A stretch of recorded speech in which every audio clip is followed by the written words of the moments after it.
with Spotify, it's not good or bad. Artists need to get paid more. Like, I totally get that and agree with that. We all want to get paid more. However, Spotify, at least for me, is the best thing that happened for my career. I can't imagine building the career that I have, like trying to sell CDs at a show and getting that reach. And I'll say the algorithms can really, really help an independent artist. If you look at Spotify as a marketing tool, it can do really well for you. So I'm grateful to streaming. I'm also grateful to Apple Music because I've had a lot of yoga playlist placements on there. Apple Fitness also is another platform I've been on. And so I want to include them in this conversation.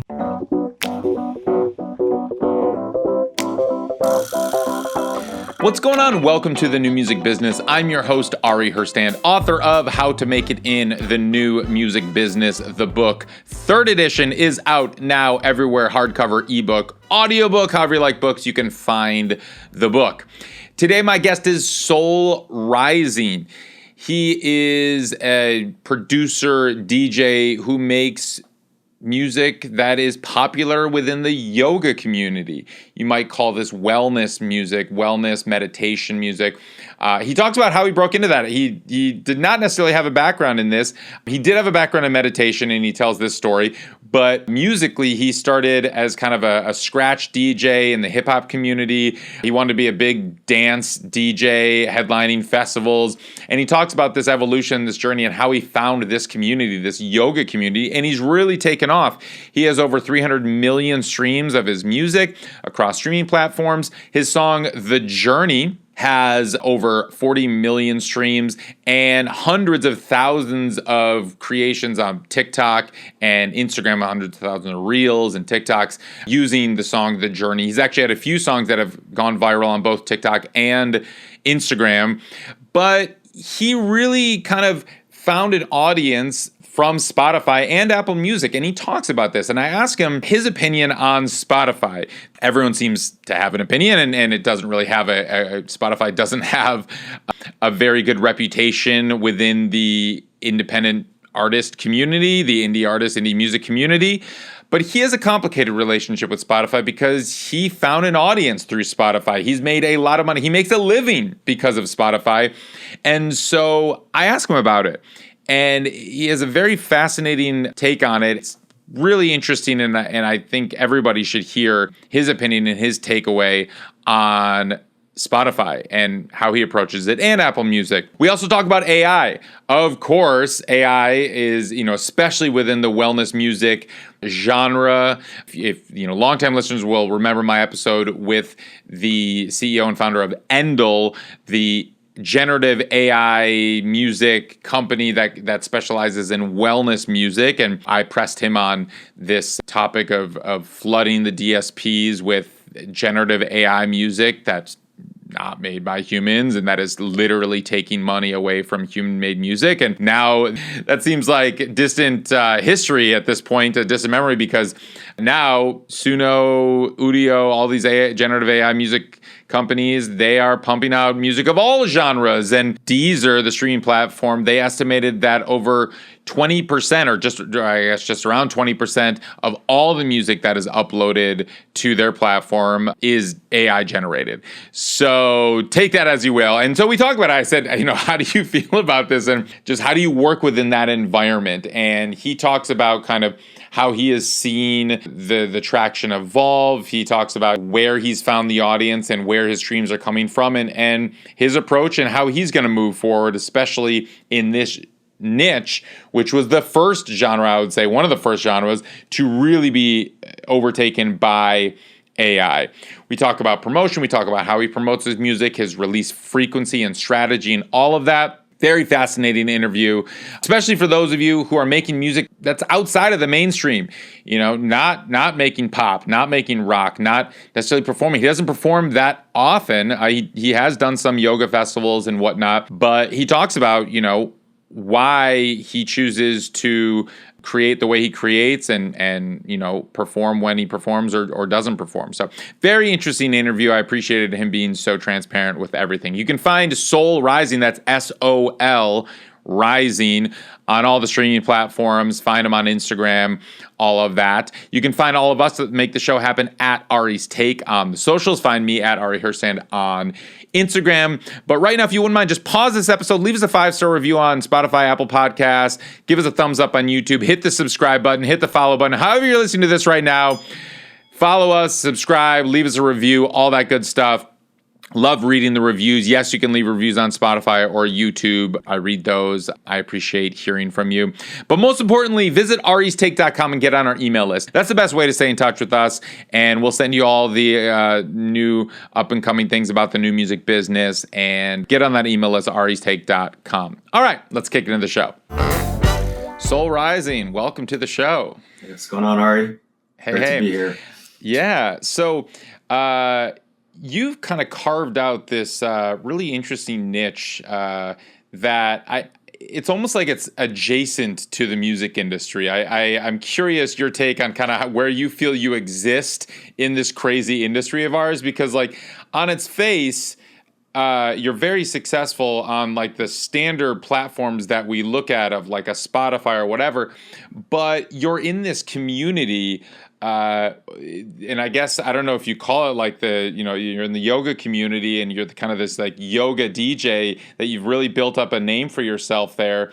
But your music is kind of omnipresent across the internet. You know, you have hundreds of thousands of like people soundtracking their reels and TikToks, probably millions at this point, of like your music. And so it's there. It's like, you know, it wafts in and out of our existence, but then consciously people are actively taking in your music for their daily practices. And you are doing festivals, but it's like maybe a less traditional festival, like maybe, you know, like a yoga festival or probably a Burning Man or something. So I'm curious, like, as that is set up, just give me an overview of kind of what your career looks like these days and just kind of what your day-to-day is. It's so fascinating to me. For sure. Yeah. I mean, you know, if you go back to like the beginning, my mom, when I was 4, was a really stressed out single mother, and she got into transcendental meditation. And then I learned to meditate when I was 4 years old. So that is kind of, I guess you would say, like the foundation of all of that. And then, you know, when I was always into music, and I got really into hip hop. So when I was like 14, I became a turntablist, and I was like a nationally ranked turntablist, placing in DMCs, and I won Scribble Jam, which is a competition that Eminem did back in his day as an MC. And so that was like where I started.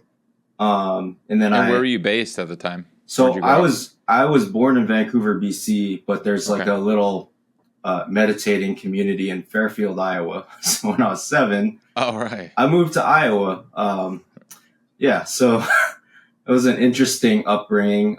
So I went to a school, and we'd meditate every day, and we'd do asanas or yoga every day. And then I played basketball, and we'd do sun salutations. So I would say like that was like my foundation. It's like how I grew up. And then I studied accounting because I was like, you can't make money doing music, right? And then I was like, wow, I'd be a really terrible accountant because I really don't enjoy this. And so I took a little time, and I realized like I want to do music full time. I had a DJ background. You know, I used to practice 5 hours a day scratching, but I didn't know how to produce. I didn't know how to play any instruments. I didn't even know what a chord was. I hadn't really like studied like the mechanics of music and separating chords and melodies and bass. Like I didn't actually like know how it all worked. I think I knew like subconsciously, but I never actually studied it. So I went to a school called Pure Mind in San Francisco and did music production. And, you know, started learning the piano, and, you know, eventually picked up guitar and all of that. But I always thought that I started out as like a hip hop scratch DJ, but then I would play parties and stuff. So, you know, every DJ's big dream is to play, you know, headline Coachella or whatever. You're just playing these big shows. And that was what I thought, you know, it's like, oh, I'm going to be this big global dance DJ superstar. And so I would say at that time, I wasn't very good at it. And I felt like I was just all over the place. Like it just, my music had no like common thread. And, were you creating your own music at this time, or just as a DJ kind of, making remixes and DJing live events? Yeah. I would do like, I would do remixes of like old soul records and stuff like that. So that was like, I had a little bit of success there, but nothing crazy. Sure. But then I was just doing a lot of like electronic stuff, but it just wasn't very good, I would say. Yeah. And it so happened that I started DJing for this MC that would do yoga festivals, and he had me come on to this festival called Wanderlust Festival. And I remember I was like playing these, and they were having these big events, and there's like thousands of people practicing yoga. I remember looking out at the crowd one day, and I was like, I need to make music that I can play for this, right? Yeah. And so when I my first album that I was just thinking of for yoga was called the Chill Out Sessions. And I purposely, like, you know, when you think of like yoga music, you might think of like Sanskrit mantras or like kind of a, you know, more new age, whatever. And I thought soundscapes. Like, yeah. And there's absolutely nothing. I love listening to all of that. But I thought, you know, there's got to be a market for like just electronic music that people do yoga to. And so I purposely made it like sort of like in the chill electronic realm, but I was thinking of yoga. So if you look at like some of my top songs, I mean, some of them are kind of hilarious. It's like a chord progression, a very simple drum beat that's looped twice, and it's got 10 million streams. And I'm like, why? Well, it's because it's like non-distracting. It's like the instructor can teach over it. And so, I put that out, and I slowly started to just notice things like, oh my gosh, I have 1,000 monthly listeners. And then a few months later, wow, it's 10,000. And then, oh my gosh, it's 50,000. It started to organically grow. And I think that having that sort of solid foundation of playing for all of these people, and then, you know, sometimes I would announce my music after, and that was a really good starting point. And then I kind of resisted it at first, because in my head I was still like, I want to be this big like dance DJ superstar. Right. But it was just much more natural for me, and I just kept going with it. And the more that I did it, it just kept growing organically. And I would say, like, I don't know the proper terminology, but it's like functional music. It's like music or wellness music. It's music that teachers will play, and they'll play it over, like they'll play a playlist for a class, and they'll play it like 5 times in a week, right? Or they'll play it, you know, even like 10 times or whatever. And then you get this like effect of all these teachers playing my music, and they play it over and over and over. So it's not like it has kind of a different life to it than like a normal like pop song or whatever. It's being played by these teachers, and it's just being like repeated over and over. And you know, when I lived in LA, I live in Arizona now, but when I lived in LA, my wife and I were at a yoga studio, but now we moved to Arizona. I hadn't practiced in like 3 or 4 years, and we just joined a studio like a few months ago, and at least like 8 of the teachers have played my music in class. And I'm like, oh wow, like, you know, this. Do they know it's you? Well, I tell them after, you know, now they know, but it's pretty funny. And then they're always like, oh, I'm glad you like the playlist. And I was like, no, I actually like made that song. It's pretty funny. Right. They can't like get it. Right. That's my music. Yeah. Like, Exactly. oh yeah, it's your jam. No, I know it's my music too. I dig it. Yeah. Yeah. So that's been really cool, but it's also been confirmation that, like, you know, this is a really good niche for me. I'm But curious how you kind okay. of got. So when you initially released music, and what are we talking? Like, I think I saw your earliest stuff on Spotify was like 2016, but I'm assuming it might have been a little bit before that on like other platforms, SoundCloud or whatnot. Or is that around the time you started releasing this style of music? Well, I think my first, yeah, SoundCloud was before, probably Right. 2010, 11.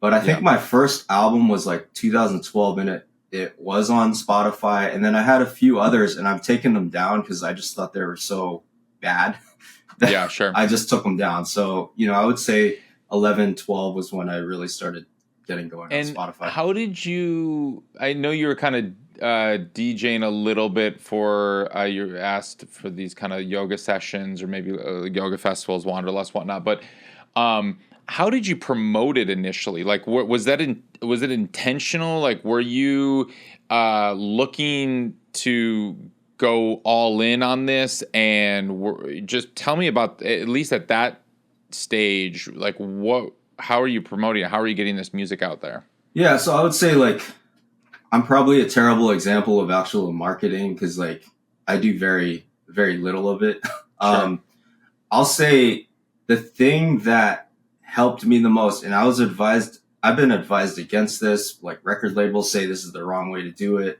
Yeah. Um, I would say volume has been my biggest catalyst for this, Yeah. which is, I mean, if you look at my release schedule, I'm putting out a song every week. Right. And everyone's like, no, you gotta wait at least two. I'm like, no, like for me, like I don't get a ton of social media engagement. Like what really works for me is, once you get that algorithm going on Spotify, you got the release radar, Discover Weekly, all that stuff. Yeah. It once you have enough followers, it starts to kind of take a life of its own. And so Hmm. I've just noticed that has been a really good model for me. And like, I have like probably 300, 350 songs. I mean, it's like, it's too much to go through, but like, it's also been something that's been really helpful. And then the other thing, and this was just totally random, is like my song, The Journey, it just started going viral on TikTok. And then I noticed it started going viral on Instagram. And, Hmm. and there's been a few songs that have done that, and I've noticed an uptick in streams. And so Mm. that's something that I don't, that's kind of just an organic thing. It's not like I sent it That to happened. anybody. You didn't have a hand in help. Yeah, helping that along. I mean, the No, no. volume thing makes sense, especially for with triggering the algorithm, and even though like you said, a record label might advise against that, or their promotional strategy, or at least their goals for a lot of their artists, are very different because when you're building an artist's career with tours and a fan base and whatnot. I mean, you're in this interesting like space here where you have so many listeners and so many streams, but it's like the yoga teacher didn't know that you were standing right in front of her taking her class and she's Yeah. playing all of your music. It's like this interesting, like anonymized place that you exist. But the volume thing makes a lot of sense. And have you been releasing a song a week for 10 years? I mean, have you kept that up, or is that the standard release I strategy for mean, you? there's been some Frequency? like lulls in that, but right now Sure. I'm back on that. And I would say like, Hmm. if I put out an album with 12 songs, 11 of those are going to be singles, and one is Mm-hmm. going to be like the release radar thing that I do with the album. So that'll also get Sure. those plays. Um, and I would, oh, go ahead. Sorry. Oh, no, keep going. Yeah, please. And I would say like, making chill electronic music is much quicker than if you're working with a lot of vocalists. Like I have some Right. vocal track. I mean, some of them are taking like a year. It's Yeah. rewrites and all that. And I'm Yeah. sure like with bands and stuff, it's a totally different process. But like, Yeah. it's this electronic stuff. It's pretty quick, I would say. So I can knock out a bunch of tracks and Yeah, what is your process in creating this music now, and has it changed much over the years? Well, it just depends. I mean, you could see that I do have I have some collaborative albums too, and those are always fun because oftentimes they'll send me like an initial idea, and then I'm really good at creating like kind of like these soundscapes and beds and kind of, um, like I feel like a kind of a tastemaker in that way. Like I can just hear what's going to work, Yeah. for this audience. And so I'm able to kind of mold it. But then, other times I'll just start with like I'm not an amazing player, but I'll start with a guitar and I'll, try chord progression, or even if I'm really not inspired, I'll even go to, a lot of producers won't like this, but I'll go to Splice, I'll find like a guitar part, and then sometimes I'll just replay it myself and change some things. But, there's just different places that I Sure. find inspiration. And I would say that I try to make my albums have a common theme. So, there's some albums that I'm like, oh, I want to do a more world music, Asian themes kind of thing. And then there's others that are more, chill, electronic, dreamy. Yeah, so like the theme, I think, of the album also helps dictate like the style of music that So you do think an album kind of projects, not just singles? I would say like a lot of times it starts out as singles, and then I start to find the common thread, and then I kind of bunch it into an album. So it's kind of both, like once I have maybe 4 tracks, then I'm like, oh, I'm going to continue. Like right now I have a bunch of singles out, and then, some of them are more world music, Asian themes, and the other are more like, I don't know the genre, but chill electronic, the traditional chill electronic thing. So I've kind of separated those into 2 batches, and I'm kind of creating off of that. So in the era now that we're in, why do you feel it's necessary, or why do you feel compelled, I guess, to put songs together in the form of albums when it's really just streaming services? I mean, are you printing like physical media at all, like vinyl or CDs, or tell me just the thought process of putting it together as an album? I think that albums are not important, but the caveat is I have 350 songs, right? So if you go on my Spotify and you try to go through my singles, it's a mess. You can't find anything. And so I have noticed, maybe I have 22 albums or whatever.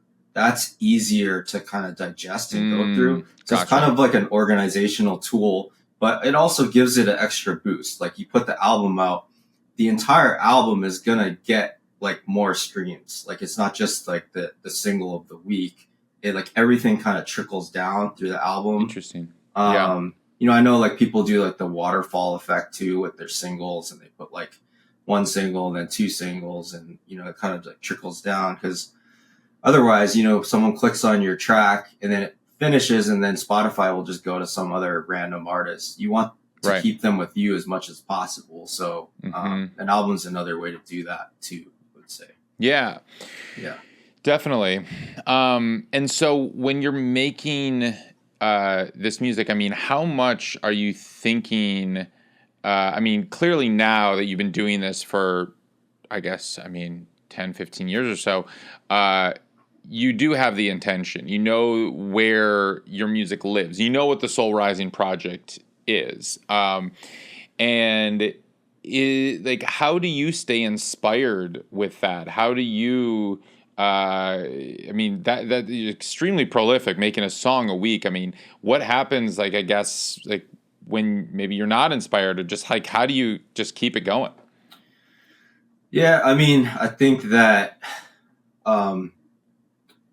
it's just the process, it's like I think having routines is really important. Like my routine is, get up, maybe go to yoga class, or maybe do that at night. But then I always practice guitar for 30 minutes, 45 minutes before I do anything. Like that's just like the foundation.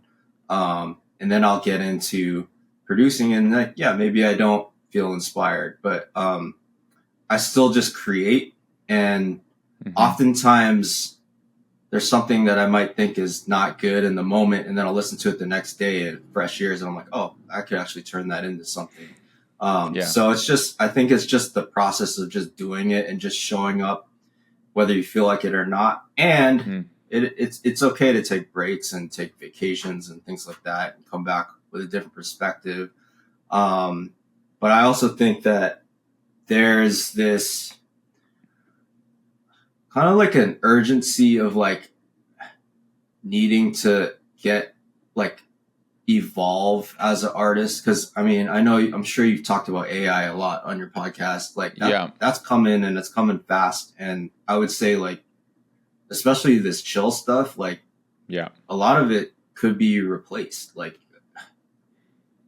I mean, who knows? Well, I definitely want to ask you about that because AI initially was actually really good at making this type of music. And I had on the podcast, I think it was probably 2 years ago at this point, the CEO and founder of Endel, which is kind of this wellness music company. It's right in this space, and it's, meditation music, all of this stuff. And they, it's fully AI created music, and so they similarly, I mean, they have millions and millions, tens of millions of streams, and they put out their music just on their Endel account. Now, he argued that the purpose of what they're doing is not just to flood the DSPs with their AI generated music, but in reality, I mean, that is a big part of what they do.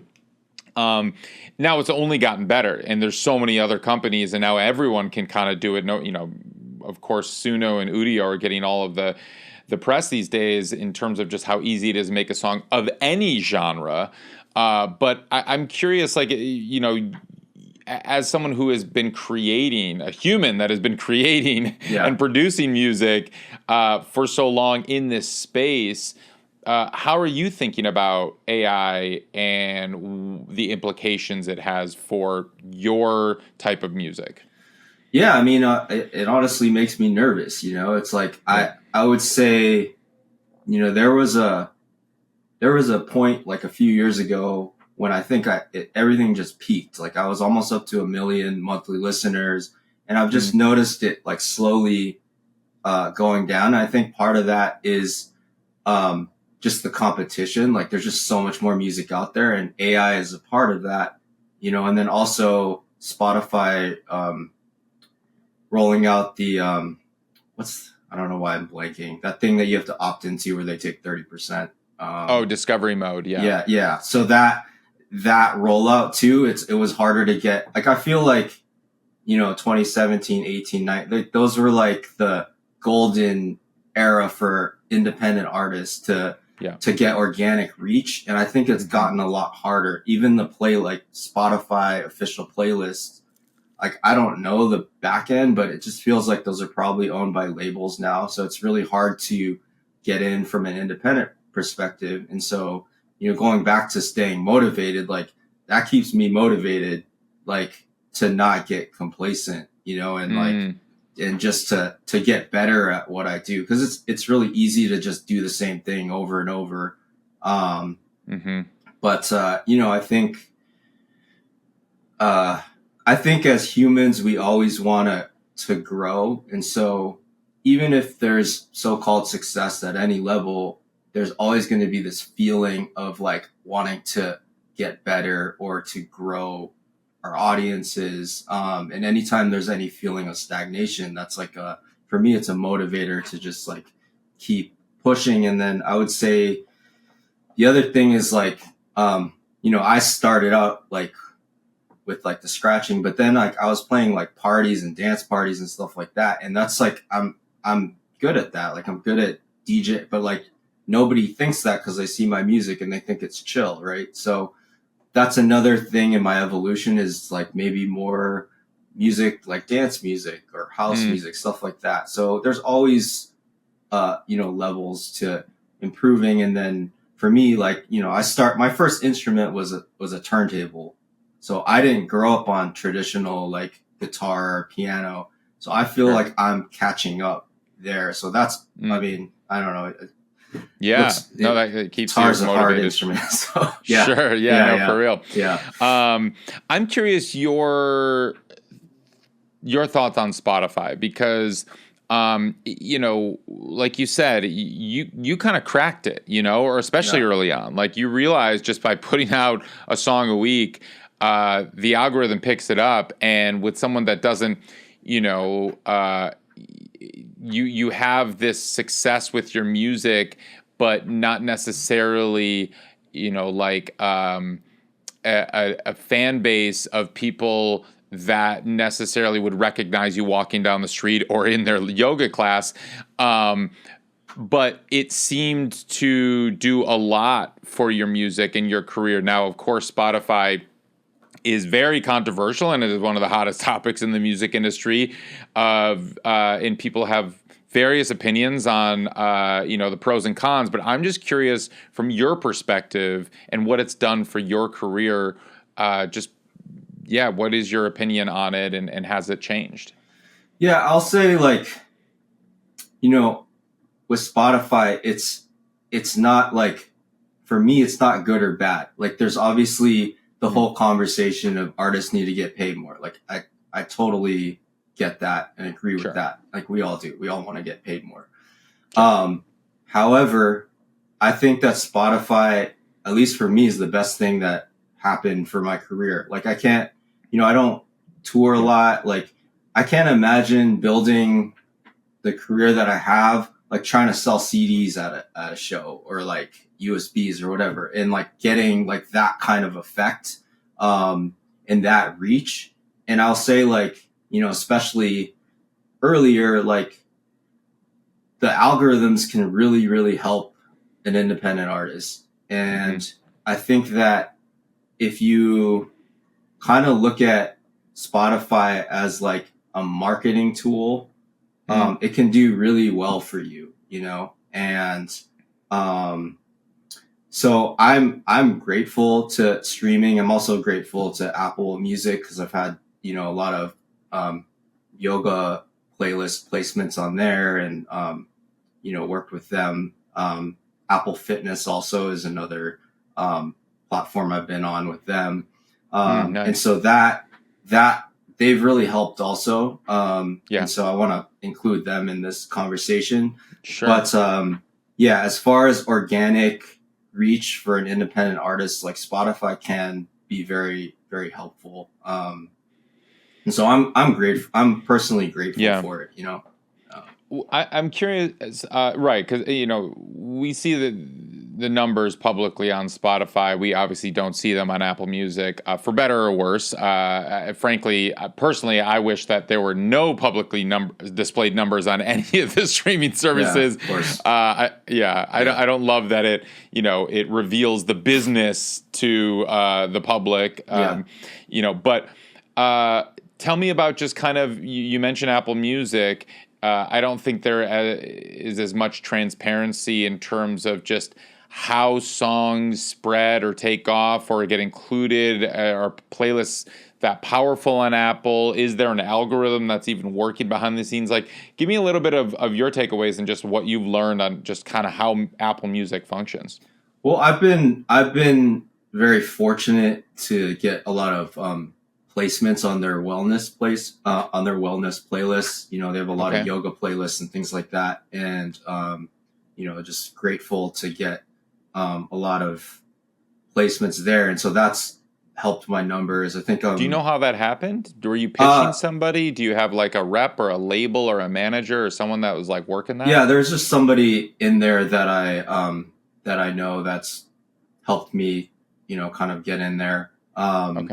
And just super grateful to them. Mm-hmm. And, as far as organic reach there, I'm not totally sure how their algorithms work, but, I would say that Spotify did this thing where they changed like the analytics on Spotify for artists where you can't see like all-time stream. I don't know, it's kind of weird how they did that. So these are estimates, but I would say 250 to 275 million on Spotify and maybe 50 million on Apple. So you can see there's more volume on Spotify, but I do think, I think Apple probably pays more per stream from what I've read. I haven't totally researched it. It's, they both pay on what's called like the pro rata payment model, which is based on just kind of market share of the money that they take in. And from, what I've seen, they both pay out about 70% of the music. But the reason that Apple's price per stream is generally higher, what they're paying out, is because they don't have the free tier that Spotify does. And Spotify's in more countries and cheaper countries. So if you're getting a bunch of plays in India, it's going to pay less than, a bunch of streams in America and stuff like that. But yeah, it is very opaque. No matter how you slice it, it's very hard to make heads or tails of the payment model on any of the streaming services. Now, tell me about just kind of, do you have anyone helping you with all of this? Or are you just kind of a one-man show here? I mean, do you have team members, representation, a label, manager, distribution, all of that?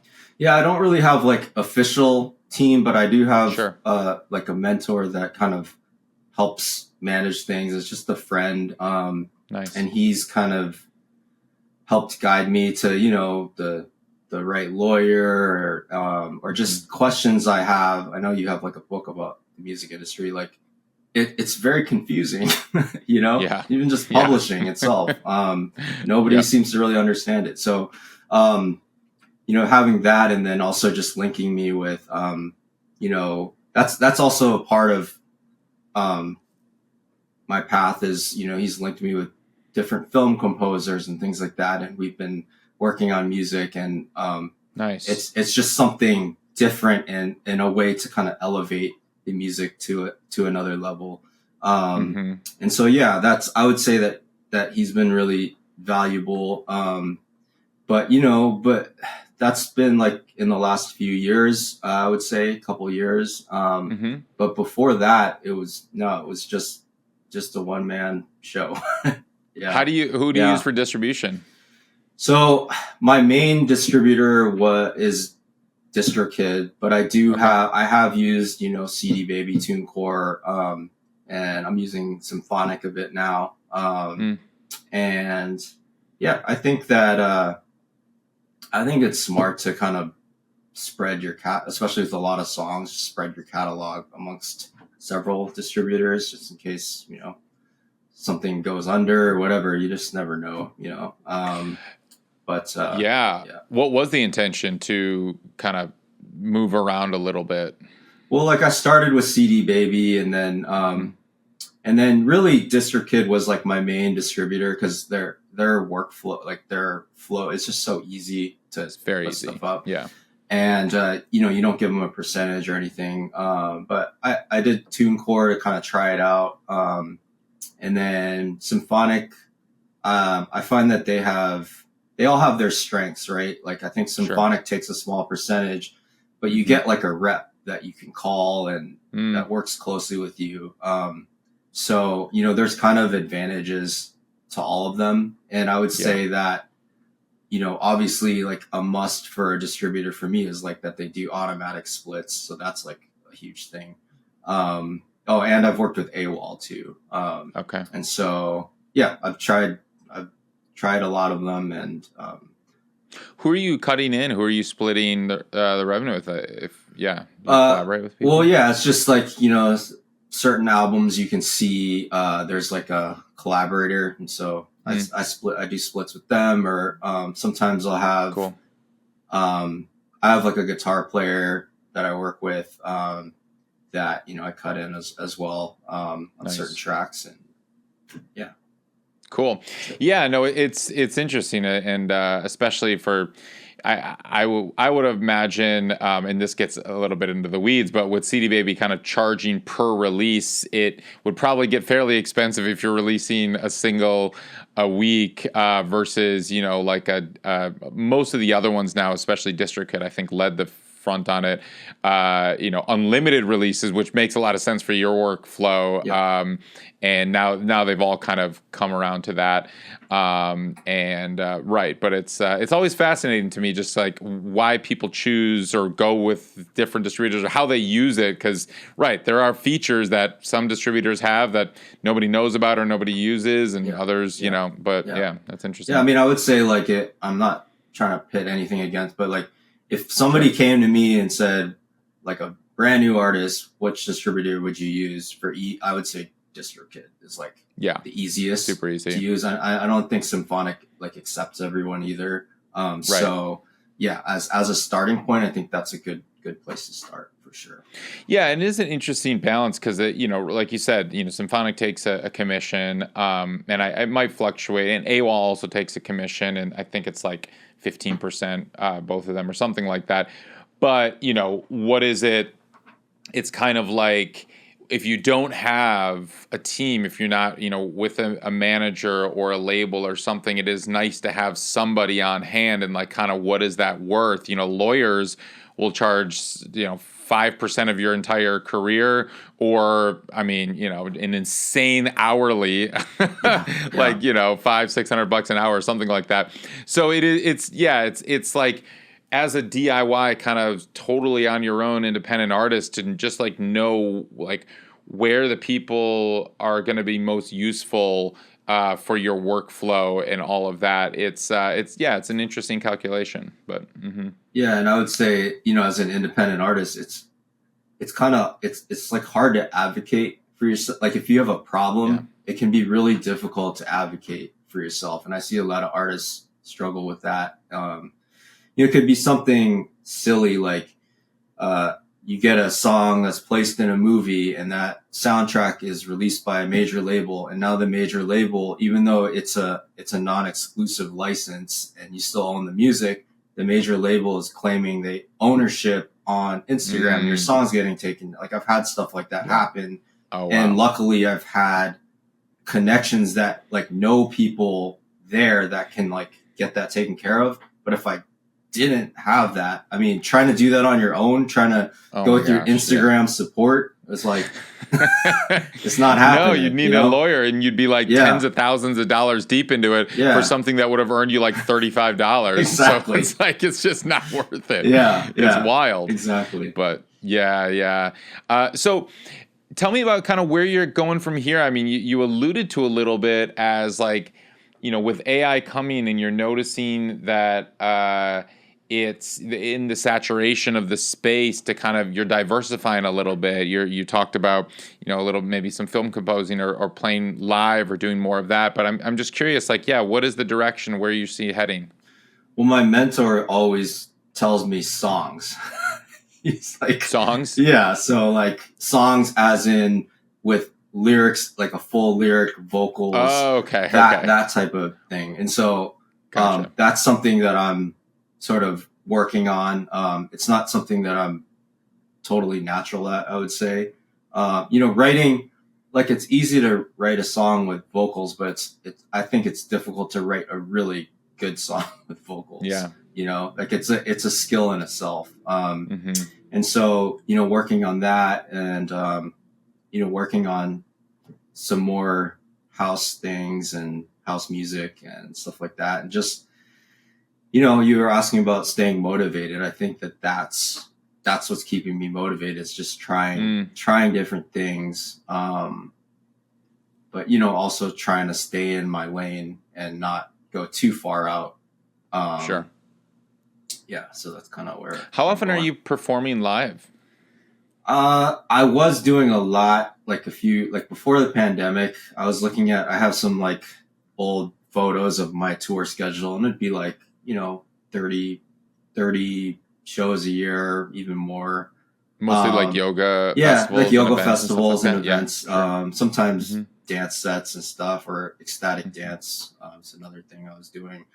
But I feel like after the pandemic and since I moved to Arizona, it's been very chill. Like, you know, maybe 4 or 5 festivals a year, sometimes less.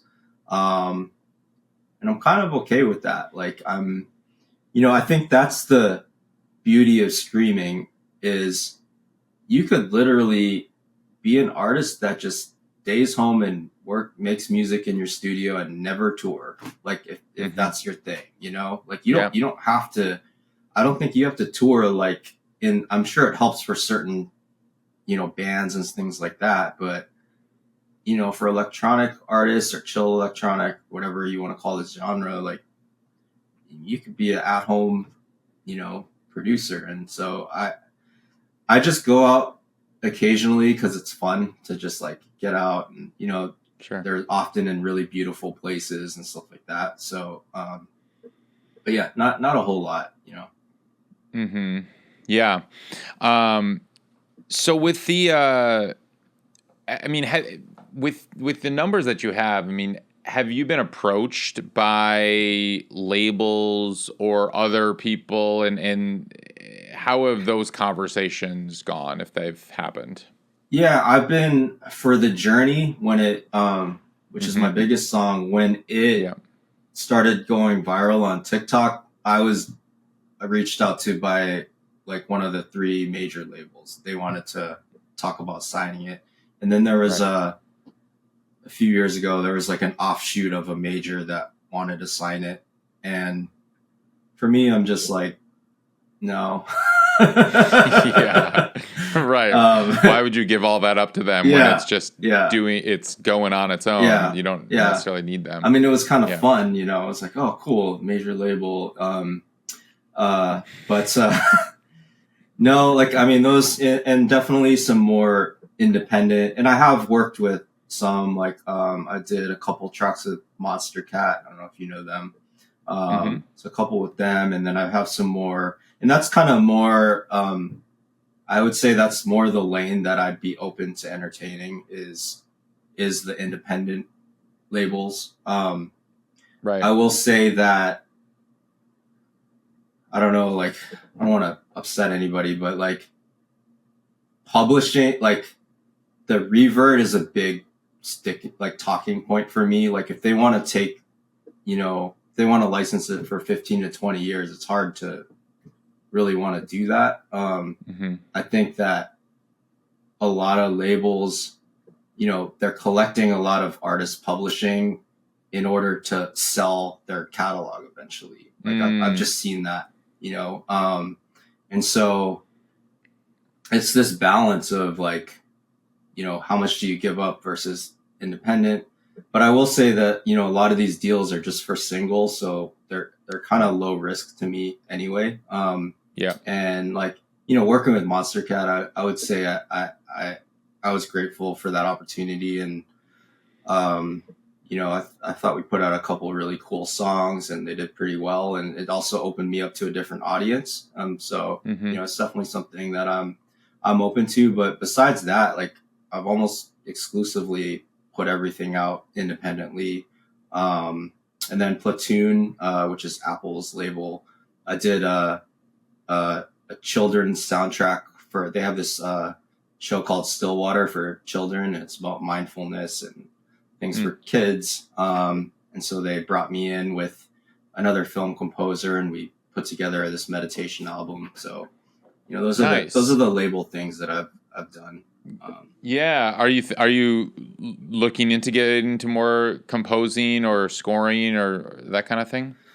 Film scoring? I mean, I wouldn't say for me personally, because I don't feel like if I, send like I was working on a track, and it was this piano track, and I'm playing like my basic arpeggiated piano chords. And I have this film composer I work with named Steven Argila. And I was like, Steven, why don't you you want to just like give me, because he's like I think he went to like Juilliard or something. Like he's like and he works in movies, right? Yeah. And he's really kind, and he's like, maybe you want to try like a felt piano, or, like just kind of could hear it. And he's like, you know what, why don't you just send me the track and like see what I can do? And he sends me back this like amazing like scored thing, and I was like, oh my gosh, like, so I don't have those chops. So it's not some, but I'll happily work with these people. Because I would say that like you working with film composers, like we also as electronic, we have an ear too that they don't have, because often it's almost too complicated, and so we have to get it to like where it's digestible for like a certain audience. So I think there's like skills to both, and then also just having a DJ background I think is helpful, because we just know a lot of music and know what works on the dance floor, and in this case on a yoga floor, right. And so Have you done much? Have you any of your songs like had any sync license placements or anything like that?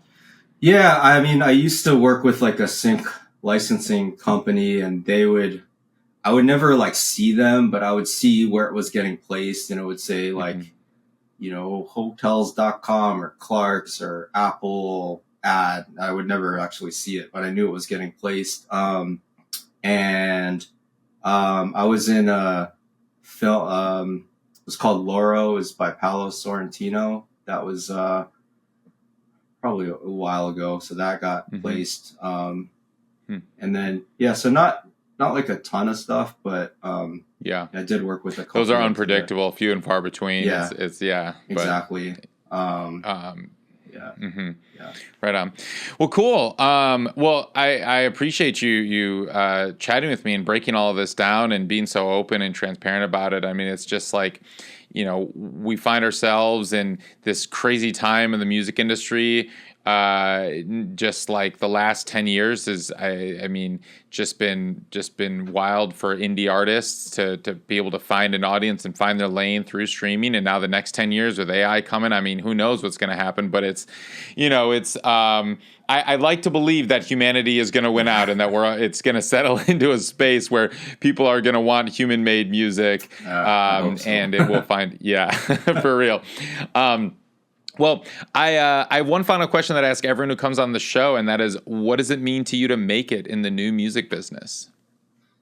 I mean, that's I guess like making it is very subjective. But for me, it's, obviously making a living 100% from music, but like the ultimate freedom for me has been to do this full time and not work for anybody and make my own schedule. And like I could not work for the entire year and probably be fine. Like I would never do that, but like just having that freedom, and yeah, I would just say anybody that can make a living in this industry is truly blessed, and we should count our blessings because it is not easy. And, it was a 10 plus year overnight success, meaning I was broke for 10 years trying to do this. And, just for all the artists trying to make it, just keep pushing. Cause that next year could be that. I know it's cliche, but it really is true. Like, I feel like the people that succeed are the ones that persevere. And also what you think is the way that you're going to be successful often is not the way. So for me, it was like, global dance DJ. And now I'm doing this yoga. If I hadn't followed that, I'd probably still not be making a living. Right. And so, yeah, just having that freedom to create and do this full time. And then, another thing, is that the song, I've seen a lot of other artists talk about this, but I think this is a common phenomenon. The song that you think is the best one that's going to be the most well received is often not the one. And so, and there's been so many songs that I almost didn't put out, that I put it out and it ended up being the biggest streaming song on the album. I've had like multiple times where that's happened. So I would say like, give up the perfectionism and just put stuff out, and the audience will, decide what they like. And yeah, that's pretty much amazing. That's what I got. Soul Rising. Thank you so much. That was great. Yeah, for sure. Awesome. This episode was edited by Peter Schrupp with music by Grassroots District and produced by all the great people at Ari's Take.